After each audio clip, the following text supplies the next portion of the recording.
गोविन्दाय नमो नमः। श्रीकृष्णाय नमो नमः। नारायणाय नमोस्तुते।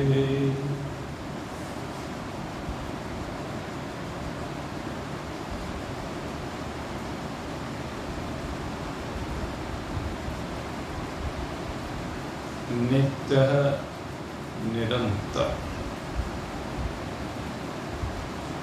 परमात्मा के साथ योग करने के इच्छुक जिज्ञासु वृत्त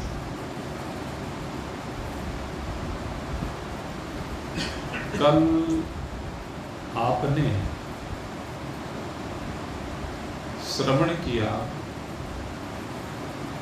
कि निरंतर अभ्यास करते रहने से योग से युक्त ये जीव हो जाता है, अर्थात इसका परमात्मा से मिलन हो जाता है। अभ्यास योग युक्तेन। अभ्यास एक ऐसी चीज है जो आपके जीवन को सहज बनाता है। अभ्यास आपके जीवन को सरल बनाता है, और जिसका जीवन सहज सरल हो जाता है उसके जीवन में सरसता आ जाती है। और ये सरसता आपको परमात्मा से योग में सबसे अधिक सहायक है।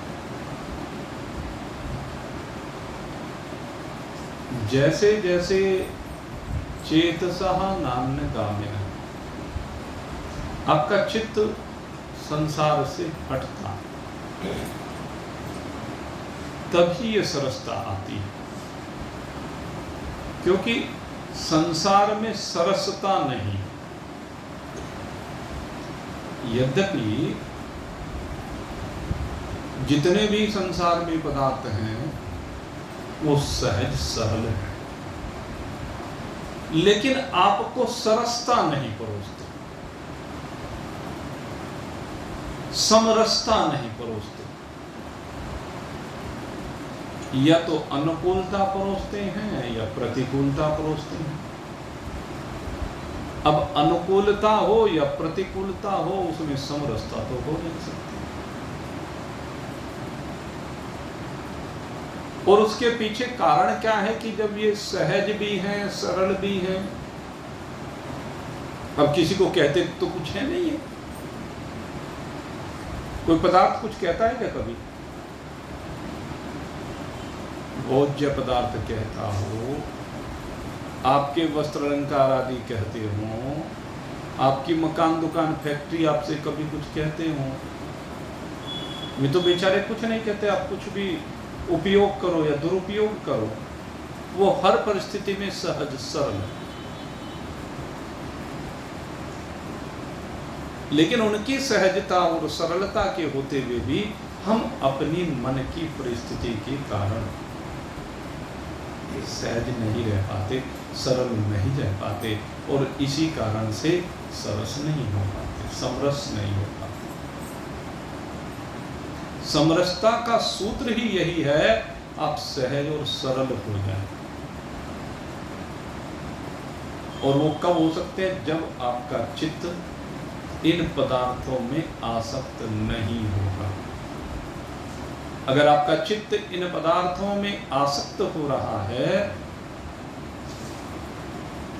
तो ये सहजता रहने नहीं देते, या आप में सरलता आने नहीं देते। उन पदार्थों के प्रति आपका आकर्षण उनमें विषमता ले आता है, और वह विषमता आपके जीवन में जहर घोलती चली जाती है, आपके मन को व्यथित करती चली जाती है। इसलिए जरूरी है सहज होना, सरल होना। कोई भी अनुकूलता अथवा प्रतिकूलता प्रकृति के द्वारा परोसी जाए तो उसमें सहज रहे, उसमें बिल्कुल सरल रहे, घबराए नहीं, धैर्य धारण करें। ये आपके लिए जरूरी है, साधकों के लिए जरूरी है, जो परमात्मा के साथ योग करना चाहते उनके लिए जरूरी है। और जो इस बात को समझ लेता है वही परमात्मा को प्राप्त हो जाता है, क्योंकि वो सरल हो जाता है, सहज हो जाता है, सरस हो जाता है।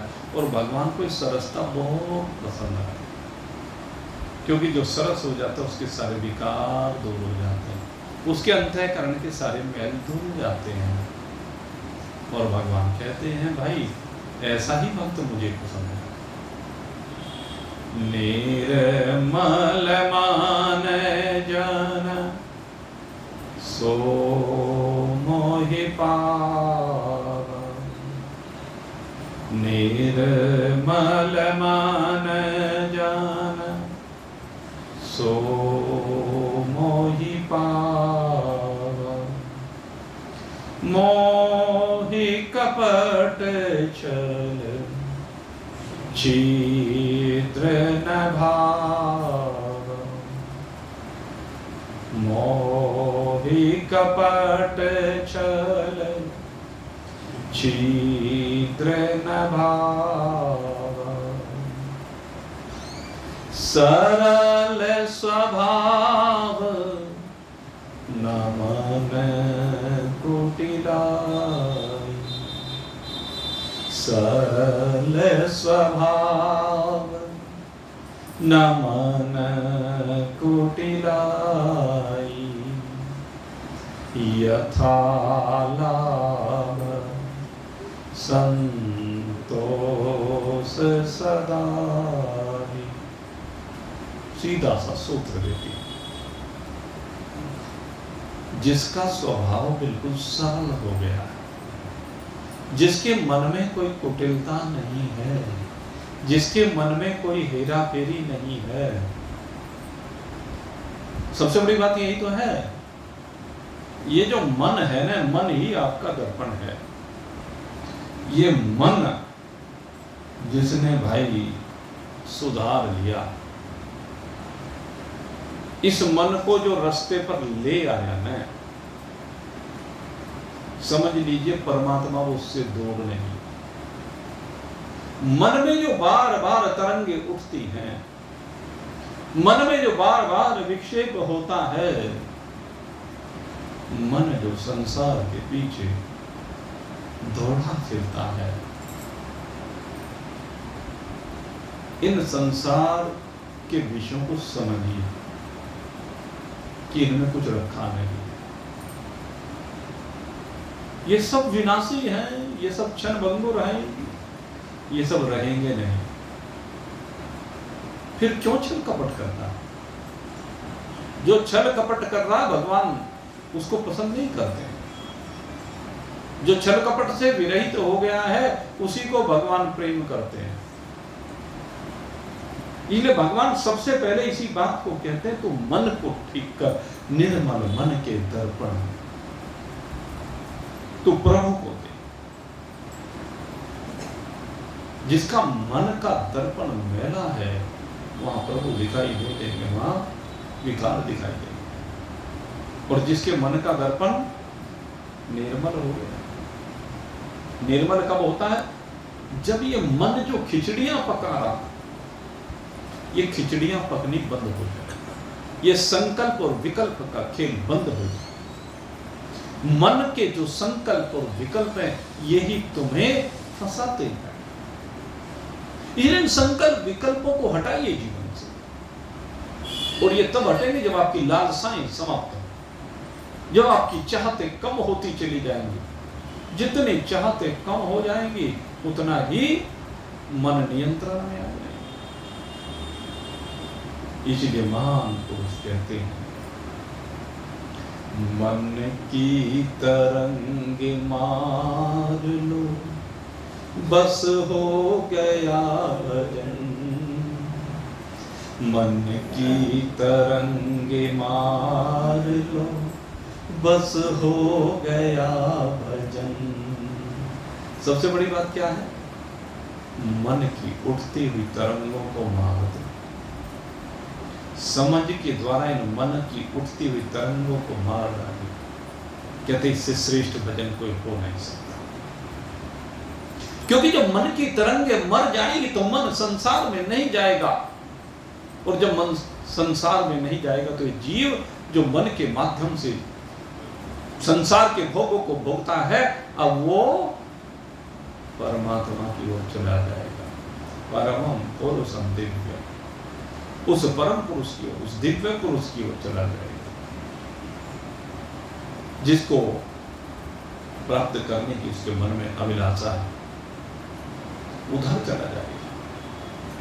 इसलिए इस बात को समझ लीजिए, मन की तरंगे मार लो, बस हो गया भजन, मन की तरंगे मार लो, बस हो गया भजन। आदत बुरी सुधार लो, बस हो गया भजन, आदत बुरी सुधार लो, बस हो गया भजन, मन की तरंगे मार लो, बस हो गया भजन। ये जो बुरी आदतें हैं, ये जन्म जन्म के पड़े हुए जो संस्कार हैं, कहते हैं को ज्ञान की अग्नि में जलाकर के भस्म करो। जब तक इन्हें ज्ञान की अग्नि में जलाकर के भस्म नहीं करोगे, तब तक हरि से मिलन नहीं हो सकता। इसलिए इनको भस्म करना पड़ेगा, इनको जला करके राख बनाना पड़ेगा, समाप्त करना पड़ेगा। बार बार विचार कीजिए। जब आप विचार करेंगे ना, ये मन की तरंगे तभी मरेंगी, तभी ये भस्म होंगे, कर्म आपके संस्कार भस्म होंगे। ज्ञान अग्नि दग्ध करना, ज्ञान की अग्नि से कर्म तभी दग्ध होंगे जब विचार करोगे। और विचार क्या करना है? आए हो तुम कहां से, आए हो तुम कहां से, जाओगे तुम कहां, आए हो तुम कहां से, जाओगे तुम कहां, इतना ही तुम विचार लो, इतना ही तुम विचार लो, बस हो गया भजन, बस हो गया भजन, मन की तरंगे मार लो, बस हो गया भजन, बस हो गया भजन। कोई तुम्हें बुरा कहे, कहने दो। बुरा तुम्हें कहता है, कहने दो, क्या फर्क पड़ता है? वो तो तुम जानते हो तुम अच्छे हो कि बुरा हो। वो तुम्हारे कर्म अपने आप बता देते हैं कि तुम अच्छे कर्म कर रहे हो कि बुरे कर्म कर रहे हो। अच्छे कर्म कर रहे हो तो तुम अच्छे हो, बुरे कर्म कर रहे हो तो बुरे हो। सीधी सी बात है, अपने अंदर झांक कर देखो। दूसरे के कहने सुनने से कोई फर्क नहीं पड़ता, दूसरा चाहे कुछ भी कहे। असली बात है आपका दिल क्या कहता है, आपका मन क्या कहता है, ये सबसे बड़ी बात है। इसलिए कहते हैं कोई तुम्हें बुरा कहे, कोई तुम्हें बुरा कहे, तुम सुन कर क्षमा करो। कोई तुम्हें बुरा कहे, तुम सुन कर क्षमा करो। वाणी का स्वर संभाल लो, बस हो गया भजन। वाणी का स्वर संभाल लो, बस हो गया भजन। मन की तरंगे मार लो, बस हो गया भजन। कहते कबीर सुनो भाई साधु, कहते कबीर सुनो भाई साधो, समता का अंजन डाल लो, बस हो गया भजन। समता का अंजन डाल लो, बस हो गया भजन। मन की तरंगे मार लो, बस हो गया भजन। मन की तरंगे मार लो, बस हो गया भजन। सीधा सा सूत्र है, विचार करना पड़ेगा और विचार करके तब तुम्हें समझना पड़ेगा। जब विचार हो जाएगा तो समझ में आ जाएगा। समझना क्या है, कहां से मैं आया हूं और कहां मुझे जाना है, मैं यहां क्यों आया हूं, क्या करने आया हूं, ये समझना है। और जिस दिन ये खेल समझ में आ गया, समझिए आपका भजन हो गया, समझिए परमात्मा आपका हो गया। उसी दिन समझ लेना कि परमात्मा आपका हो गया है। अब परमात्मा आपसे दूर नहीं है, परमात्मा अब आपके साथ है। परमात्मा को पाना है मेरे मित्र, मिलेगा और निश्चित मिलेगा। विश्वास करने की बात है, अगर विश्वास कर लोगे तो परमात्मा मिल जाएगा, और नहीं विश्वास करोगे तो परमात्मा नहीं मिलेगा। सीधी सी बात है। विश्वास बहुत जरूरी है। विश्वास के बल पर ही परमात्मा प्राप्ति की नींव रखी जाती है। परमात्मा का ध्यान विश्वास से ही हो सकता है, और दो प्रकार का ध्यान, एक ध्यान है सगुण साकार का और दूसरा ध्यान है निर्गुण निराकार का। सगुण साकार प्रारंभ में माध्यम है और निर्गुण निराकार आपकी मंजिल है। माध्यम सगुण साकार है, मंजिल निर्गुण निराकार है। क्योंकि निर्गुण निराकार में ही समता आती। निर्गुण निराकार में द्वैत रहता ही नहीं, तो समता अपने आप ही होगी। इसी बात को भगवान अब कह रहे हैं कि मेरे किस स्वरूप का ध्यान तुम्हें करना। अभी तक जो बात हुई है कि तस्मात् सर्वेषु कालेषु मामनु स्मर, एक तो भगवान के स्वरूप का स्मरण, वो हमने आपको बहुत विस्तार से बता दिया। अब बात आती है कि वो स्वरूप जो निर्गुण निराकार है, जो मंजिल है, उसका ध्यान कैसे करें और उसमें क्या ध्यान करें। तो अब जो मंत्र आ रहा है बड़ा दिव्य है, जिसमें परमात्मा की महिमा का वर्णन। जब हम परमात्मा की महिमा को समझ जाएंगे तब हमारी समझ में आ जाएगा कि किसका ध्यान करना है, कैसे विचार करना है। तो परमात्मा के उस स्वरूप का, उसकी महिमा का अब विचार करते हैं। कविं पुराणमनुशासितार, कविं पुराणमनुशासितार,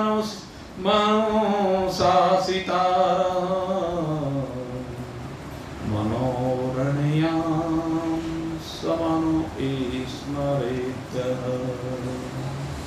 सर्वस्य दातारमचिन्त्यरूपा,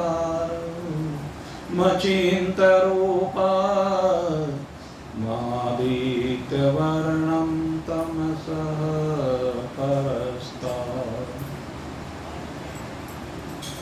सबसे पहले परमात्मा की उस दिव्य विभूति का वर्णन किया। क्या परमात्मा कैसा है? कहते हैं कवि है। परमात्मा क्या है? कवि। कवि कौन होता है? कवि यूं ही नहीं बना जाता। आपने बहुत से कवियों को पढ़ा होगा। जब भी आप विद्यालय में गए तो अनेक कवियों को आपने पढ़ा। सारी दुनिया भर में इन कवियों को क्यों पढ़ाया जाता है? उसके पीछे कारण होता है कि कवि की दृष्टि अति सूक्ष्म होती है, और इतनी सूक्ष्म होती है कि वो सब कुछ को जानता है। जिस शब्द को वो कहता है उसको वो जानता है, तब कवि उसको कहा। अगर एक नदी के किनारे खड़े होकर के वो नदी की महिमा का वर्णन कर रहा है तो पहले वो नदी को जानना चाहता है, और जब उसे जान जाता है तब कुछ कह पाता है। वो वायु की अनुभूति करके अगर वायु के संदर्भ में कोई चर्चा करना चाहता है तो वायु का अध्ययन करता है, वायु की गहराई को समझता है, वायु कैसे प्रवाहित होती है, क्यों प्रवाहित होती है, कहां से प्रवाहित होती है, इसका कारण क्या है। अग्निदेव जो जगत को प्रकाशित कर रहे हैं उसकी महिमा का वर्णन करना चाहता है तो अग्नि को पहले जानता है, उसकी ऊष्मा को अनुभव करता है, उसके प्रकाश को देखता है, और जब समझ में आ जाता है तब वो कुछ कह पाता है। इसीलिए कवि की दृष्टि सबसे सूक्ष्म दृष्टि कही गई है, और परमात्मा को भी कवि कहकर के संबोधित किया है। ये जितने भी महान पुरुष होते हैं ये सब कवि ही होते हैं। मैं महान पुरुष किनकी बात कर रहा हूं? जो ब्रह्मविद है, ब्रह्मनिष्ठ है। ये प्रोफेशनल जो क्या कहूं उनको, वक्ता है, कथावाचक कह लो, वो कभी नहीं हो सकते। क्योंकि जो प्रोफेशनल है वो कभी हो ही नहीं सकता, उसकी दृष्टि सूक्ष्म हो ही नहीं सकती, क्योंकि उसकी दृष्टि स्वार्थ संयुक्त है।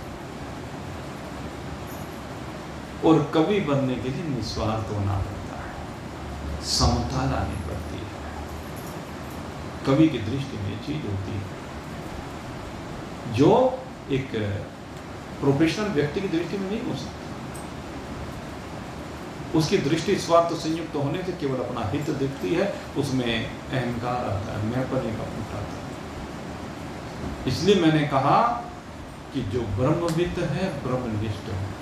जो ब्रह्मविद ब्रह्मनिष्ठ महान पुरुष होते हैं उन्हीं की दृष्टि सूक्ष्म होती है।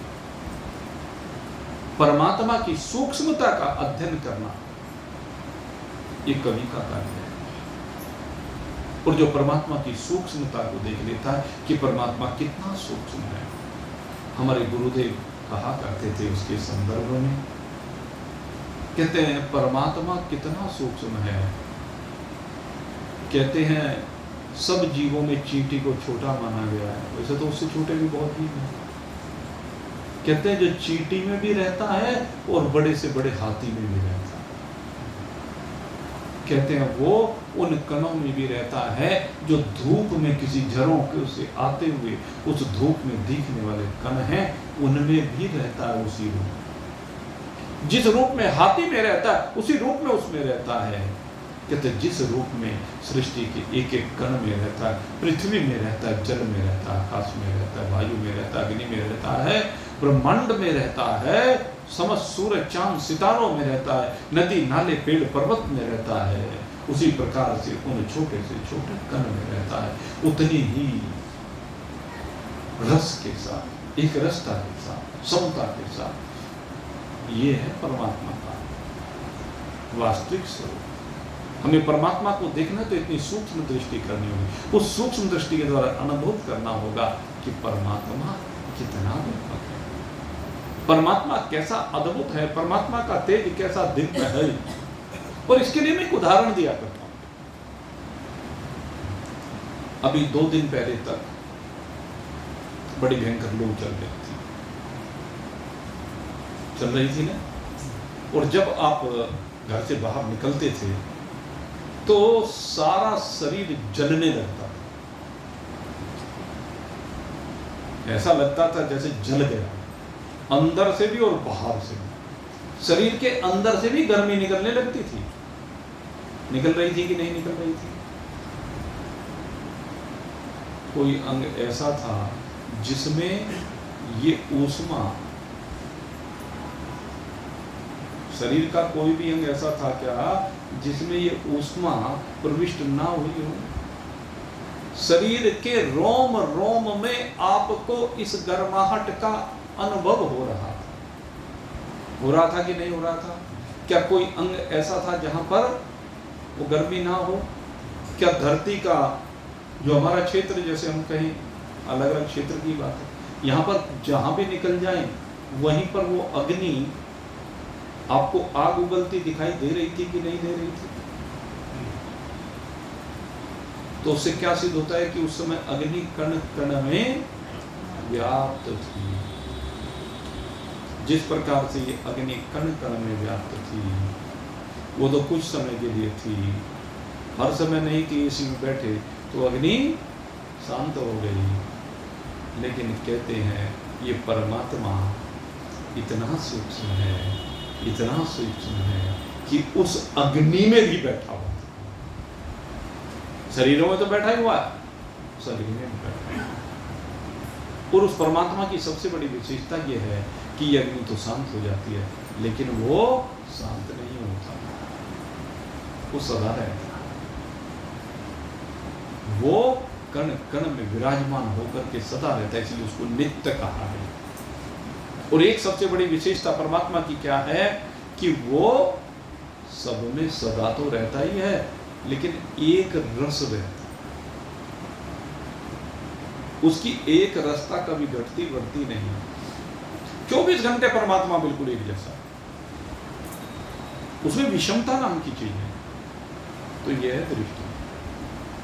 इसी को लेकर के कहा कि परमात्मा अति सूक्ष्म है और वो सूक्ष्म से सूक्ष्म को भी जानने वाला, इसलिए उसको क्या कहते हैं? सर्वज्ञ। परमात्मा को सर्वज्ञ कहा गया। तो परमात्मा को सर्वज्ञ रूप से अनुभूत करना, यह है ध्यान। ध्यान इसको कहते हैं। अभी जो मैंने थोड़ा सा विश्लेषण किया, इस विश्लेषण को समझना, यह ध्यान है। ध्यान करने का तरीका यही तो है। निर्गुण निराकार के ध्यान की जब हम बात करते हैं तो यही वो ध्यान का तरीका है, निर्गुण निराकार का। यही विचार का तरीका है। कैविम पुराणम, कैसा है? पुराणम। पुराण माने पुराना, ये परमात्मा की एक बड़ी विशेषता है। परमात्मा को कहा गया पुराणम कि वो सबसे पुराना है। लेकिन एक सबसे बड़ी जो विशेषता है, कहते वो पुराना होते हुए भी, पुरातन होते हुए भी सदा नवीन है। परमात्मा सबसे पुरातन होते हुए भी सदा नवीन रहता है। ये परमात्मा का वास्तविक स्वरूप है। इसलिए उसमें नयापन और पुरानापन कहना बनता ही नहीं। नयापन और पुरानापन तो आप संसार की वस्तु में बनता है। आप जो वस्त्र आज खरीद करके लाए नए कह देते हो और 2-4 बार पहन लेते हो तो पुराने कह देते हो, उनमें पुरानापन। आप जो गेहूं आज खरीद करके लाए 6 महीने बाद उनको कहेंगे पुराने हो गए। चावल खरीद करके लाए उनको कहेंगे ये पुराने हो गए। कहते कि नहीं कहते? तो वो पुराने हो जाते हैं, लेकिन परमात्मा कभी पुराना नहीं हुआ। कहने लगे सिद्ध करो। बात ऐसे थोड़ी ना मानी जाती है। वेदांत ऐसे बात नहीं मानता। कहते सिद्ध करो। परमात्मा आज भी नए का नया है। परमात्मा में कोई पुरानापन आता ही नहीं है। भले उसको पुरातन कह दिया गया, वो समझाने के लिए है, लेकिन परमात्मा कभी पुराना नहीं होता। परमात्मा सदा ही नया का नया है।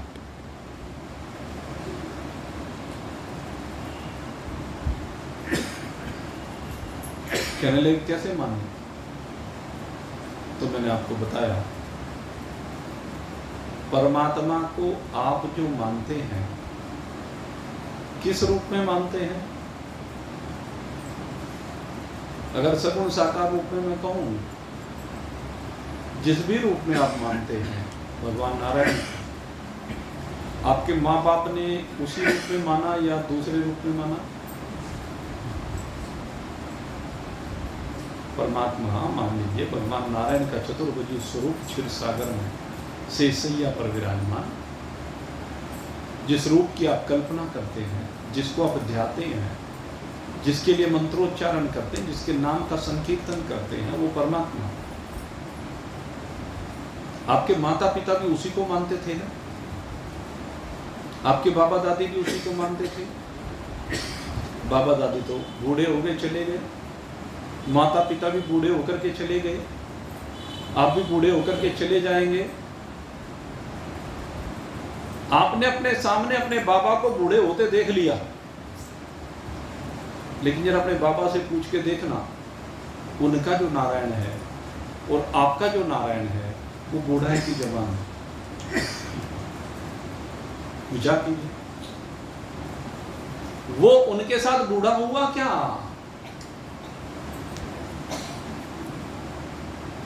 जैसा आपके बाबा ने माना नारायण को, वैसे आप मान रहे हो। जैसा आपके बाबा के बाबा के बाबा के बाबा के ने माना, हजारों साल पहले, लाखों साल पहले, करोड़ों साल पहले,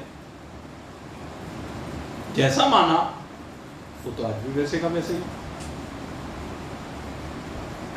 आप भगवान को बूढ़े रूप में स्वीकार करेंगे क्या? लक्ष्मी जी को बूढ़े रूप में स्वीकार करेंगे क्या? आप उनको ज्यों का तो उसी रूप में स्वीकार करते हैं जिस रूप में आपके पहले वालों ने स्वीकार किया। इसका मतलब उनमें कोई भी परिवर्तन नहीं है, वो अपरिवर्तनीय है, अर्थात सदा एक जैसा है, एक रस है। परमात्मा सदा ही एक रस है, वो कभी पुराना होता ही नहीं है। अगर वो पुराना हो गया होता तो फिर तो उसे बूढ़ा लाठी लिए हुए मानते, वो भी लाठी के सहारे चल रहा होता। माना क्या? नहीं माना, नहीं मान सकते, क्योंकि परमात्मा में ये सब चीज है नहीं, इसलिए वो पुरातन होते हुए भी सदा नवीन है। भले पुरातन है और उसकी नवीनता ही सब पदार्थों में बार बार बदल करके हमें दिखाई देती है, उसका अनुशासन दिखाई देता है। कविम पुराणम अनुशासितारम, ये अनुशासन उसका हमें दिखाई देता है। क्या अनुशासन दिखाई देता है? गेहूं आता है, गन्ना आता है, चावल आता है, दालें आती हैं, फल आते हैं, सब्जियां आती हैं, जो भी कहिए संसार में आता है। फसल जब होती है नया नया आता है और फिर वो पुराना होता है, नष्ट हो जाता है और फिर से नया आ गया। तो परमात्मा कहते हैं कि मैं इस संसार को भी बार बार नए रूप में तुम्हारे सामने परोसता जाता हूं, क्योंकि अगर यदि संसार का रूप भी वैसे का वैसा ही रहे जैसे भगवान का रूप है, तो कहते हैं इसका आकर्षण समाप्त हो जाएगा, इसमें कोई आकर्षण नहीं रह जाएगा। आकर्षण कब है? जब इसमें परिवर्तन होता है। इसीलिए संसार को भगवान ने परिवर्तनशील बनाया, और परिवर्तनशील बना करके बार बार उन्हीं पदार्थों को क्या करते हैं? रिसाइकलिंग है। रिसाइकलिंग क्या है? समुद्र में जल भरा पड़ा है, सूर्य की किरणें उस पर पड़ती हैं, वाष्प बनकर के ऊपर उठता है, कहीं बारिश के रूप में बरसता है, कहीं बर्फ बनकर के गिरता है, और फिर वो बारिश, वो बर्फ बह करके संसार को जीवन दान देते हुए, पोषण करते हुए, रस प्रदान करते, फिर से लौट करके सागर में जाए। वो सारा सागर में तो चला जाता है और फिर से वही क्रम चलता रहता, रिसाइकलिंग होती रहती। कहते हैं ऐसे ही सब पदार्थों की होती है और कहते हैं ऐसे ही सारे शरीरों की होती है। शरीर आता है, आकर के फिर बड़ा होता दिखता है, फिर धीरे धीरे बुढ़ापा आने लगता है, घटने लगता है और फिर निवृत्त हो जाता है और फिर से जीव को नया शरीर मिल जाता है। नए शरीर को लेकर के फिर से हर्षित होता है, फिर से इंद्रियां काम करने लगती हैं, फिर से भोगों में आसक्त हो जाता है और फिर से भोगों को भोगते भोगते बूढ़ा हो जाता है और फिर से मर जाता है। यही प्रक्रिया, ये साइकिल, रिसाइकलिंग इसे ही कहते हैं। ये चक्र है। गर्मी आई, चली गई, बरसात आई, चली गई, सर्दी आई, चली गई, फिर से अगली ऋतु का स्वागत करने के लिए तैयार बैठे, फिर से गर्मी आएगी, फिर से बरसात आएगी, फिर से सर्दी आएगी। यही तो है, चक्र है। साइकिल के पहिए की तरह ऐसे घूम रहा है। आपके ऊपर जो पंखा घूम रहा है उसमें क्या है? चक्र ही तो है, बार बार घूमता है। तो परमात्मा ने ऐसी व्यवस्था बनाई है। अपने आप तो सदा नया रहता है, लेकिन ये पदार्थ सब बार बार परिवर्तित होकर के नए बन करके सामने आ रहे, बार बार बदलते हैं, शरीर बदलते हैं, पदार्थ बदलते हैं, लेकिन परमात्मा कभी भी नहीं बदलता है। और ये जीव भी नहीं बदलता है। आपको बताएं, जीव न बालक है, न बूढ़ा है, न जवान। शरीर ही बालक बूढ़े जवान होते हैं, जीव बालक बूढ़ा जवान नहीं है। जीव तो एक कह लीजिए गैस की भांति है, जिसे वायु का बुदबुदा कहा जाता है। वायु का बुदबुदा कहते हैं जिस भी शरीर में चला जाता है उसी जैसा हो जाता है जीव, लेकिन रहता वही का वही। ये जीव चाहे चींटी के शरीर में जाए, चाहे मनुष्य के शरीर में जाए, देवता के शरीर में जाए, रहता वही है। वो यात्रा कर रहा, वो वाहन बदल रहा। जैसे यहाँ से आप कहीं जाते हैं यात्रा पर, कभी पैदल चलेंगे, कभी रिक्शा में चलेंगे, कभी गाड़ी में चलेंगे, बस में चलेंगे, ट्रेन में चलेंगे, हवाई जहाज, पता नहीं कितने वाहन बदलेंगे। ऐसे ही ये जीव अपने वाहन बदल रहा, यात्रा चल रही है इसके निरंतर अनवरत यात्रा। और इस यात्रा को परमात्मा अपने नियंत्रण में चलाता है। जो यात्रा चल रही है उस पर नियंत्रण में चलाने से मतलब उस पर ध्यान रखता है, हर जीव के ऊपर ध्यान रखता है। और उसने व्यवस्था बनाई है, कर्म प्रधान विश्व कर राखा, जो जस करहि सुख फल छा। कर्मों के अनुसार ये व्यवस्था भगवान ने बनाई है कि जो जैसा करता है वैसा ही उसको फल मिल जाता है, वैसी योनियां आगे मिल जाती हैं। ये कर्मों के खेल बड़ा विचित्र है। तो परमात्मा ने इस सब को एक अनुशासन में बांध करके रखा। कविं पुराणम अनुशासितारम अणोरणयाम। और कैसा है परमात्मा? कहते हैं सूक्ष्म से भी सूक्ष्म है। समनो स्मरेद्यः। ये परमात्मा, बस क्या कहें इसको। कहते हैं इस परमात्मा के हमें इस स्वरूप का चिंतन करना चाहिए। जो इसका चिंतन करता है, यद्यपि ये अचिंतन कैसा है? सर्वस्य दातारम अचिंत रूपम। सब कुछ को धारण करने वाला होने के बावजूद भी, सबकी व्यवस्था करने के बावजूद भी ये अचिंत्य है। लेकिन फिर भी कहते हैं इसका अचिंत्य होने के बावजूद भी इसका स्मरण करना है। ये अचिंत्य है। अव्यक्तोयम अविकार्योयम उच्यते तस्मात् देवेन विदित्वैनं नानुशोचितुम् अर्हसि। कैसे अचिंत्य रूप। लेकिन एक सबसे बड़ी बात है अचिंत्य रूपः तमसः परस्तात्। कहते हैं तम से। तम किसे कहते हैं? तम माने अंधकार। तमोगुण क्या होता है? अंधकार करने वाला होता है। जो तमोगुणी वस्तुओं का सेवन करते हैं ना वो अंधकार में जीते हैं। लेकिन कहते हैं परमात्मा कहते हैं तमसः परस्तात्।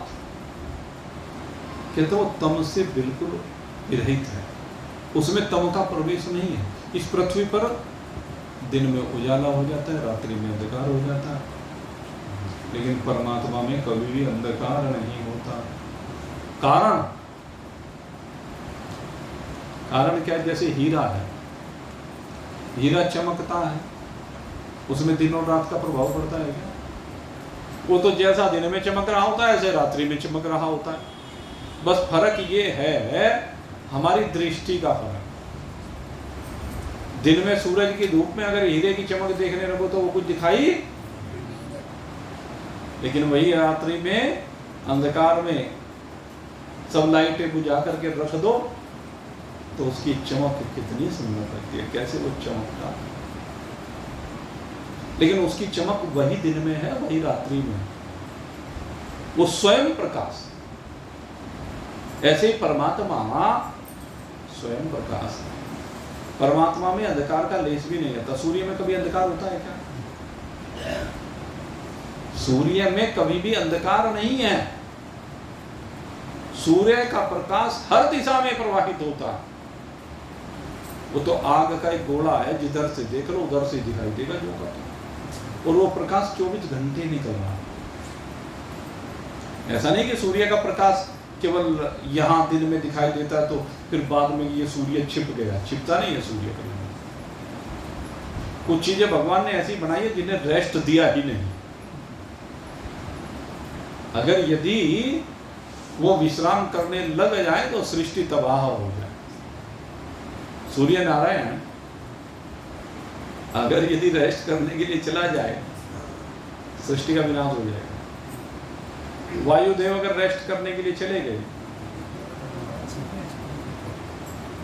1 मिनट में सारे संसार हरिओम तत्सत। कभी कोई धरती कहे अच्छा भाई मैं जरा स्नान करके आती हूं और समंदर में डुबकी लगा दे, क्या होगा? सोचिए। जल कहे अच्छा भाई कुछ समय मैं भी विश्राम करना चाहता हूं, बहुत आपकी सेवा कर ली, जी पाएंगे क्या? जल ही जीवन है, जल के बिना सब सूख जाएंगे। तो ऐसे परमात्मा ने यह हमें दिखाया है। ये सब सदा 24 घंटे काम करना। ऐसे परमात्मा वो कहते हैं ना 24/7, 7 दिन 24 घंटे सर्विस। ये परमात्मा की सर्विस 24/7। और कब से है? सदा से है। वो कब से कहना जिसमें बनता ही नहीं है। परमात्मा ऐसा कब से है कहने की ये कहना नहीं बनता है परमात्मा में। परमात्मा तो सदा से ऐसा ही है। तो कैसे है कि ऐसे स्वरूप का जो स्मरण करता है परमात्मा के, वही परमात्मा को तत्व से जान पाता है। वास्तव में वही परमात्मा को तत्व से समझ पाता है, वही परमात्मा के वास्तविक रूप को जानता है। यह ध्यान का तरीका। ये परमात्मा के उस दिव्य स्वरूप का ये ध्यान है। तो आप अभ्यास योग युक्त न, अभ्यास रूपी योग से युक्त हो जाइए परमात्मा के इस चिंतन के द्वारा, और इससे आप परमात्मा स्वरूप ही हो। आप सबके लिए बहुत बहुत शुभकामना करते हुए अब आज के सत्संग को यहीं पर विश्राम दे रहा हूँ। कल फिर आपकी सेवा में उपस्थित होंगे और परसों विश्राम रहेगा। मैं पहले ही आपको बता देता हूँ, कुछ लोग ऐसा हो जाता है कि रविवार को नहीं आ पाते हैं। आज भी कई लोग नहीं आ पाए किसी कारण से, तो जो नहीं आए उनको भी बता देना। सोमवार का अवकाश रहेगा और 27 तारीख से दिन भी बीच में 4 ही रह गए बस। 27 तारीख से श्रीमद् भागवत सप्ताह प्रारंभ होगा गोवी भाई के यहाँ बलभद्र मंदिर के पीछे। आप सभी लोग सपरिवार सादर निमंत्रित हैं। भोजन प्रसाद की भी 7 दिन वहीं पर व्यवस्था रहेगी। बोलिए सच्चिदानंद भगवान की। मोर मुकुट बंसी